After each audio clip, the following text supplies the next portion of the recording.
আমার team সাকিবিয়ান admin বিশ্বসেরা allrounder Shakib Al হাসানের পৃষ্ঠপোষকতায় মাগুরা জেলা ক্রিকেট অ্যাসোসিয়েশনের উদ্যোগে সুন্দর এই ক্রিকেট টুর্নামেন্টটি আমরা উপভোগ করছি।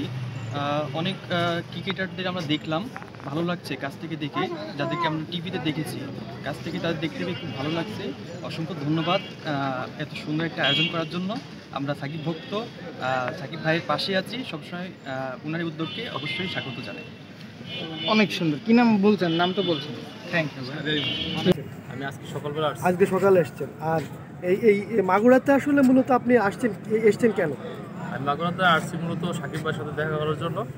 সাকিব ভাইয়ের খেলা তো টিভিতে দেখি, বিভিন্ন ইয়াতে দেখি, কিন্তু সরাসরি দেখা হয় না। এই জন্য আসছি সাকিব ভাইকে সরাসরি দেখার জন্য বা ভাইয়ের সাথে কথা বলার জন্য আসছি। আচ্ছা, এখন আপনি এই যে মাগুরাতে এসলেন, এই যে একসাথে অনেকগুলো প্লেয়ারের খেলা দেখবেন, তাদেরকে দেখবেন, এই অনুভূতিটা কেমন লাগছে?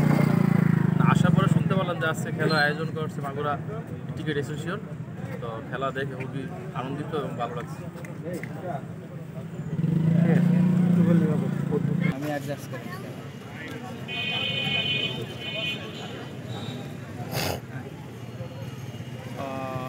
দাদা পার নাড়াবেন না, কথা বলার সময় অর্ধেক টাকা পাবেন। হ্যাঁ দাদা বলেন। হ্যাঁ বলেন।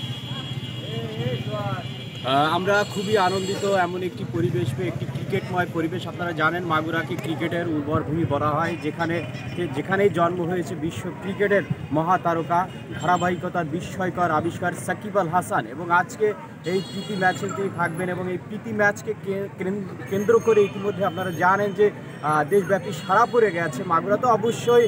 এবং আপনারা জানেন যে জাতীয় দলের খেলোয়াড়রা আজকে এখানে আসবে এই ঐতিহাসিক রুমানী ময়দানে, এবং সেই সাথে দেশ নন্দিত কয়েকজন কোচ এখানে আসবে।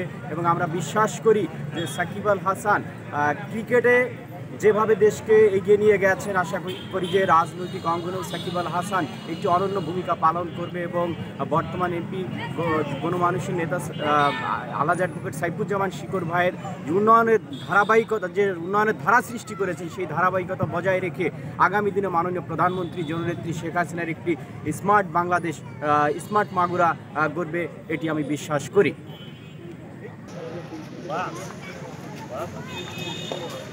আমরা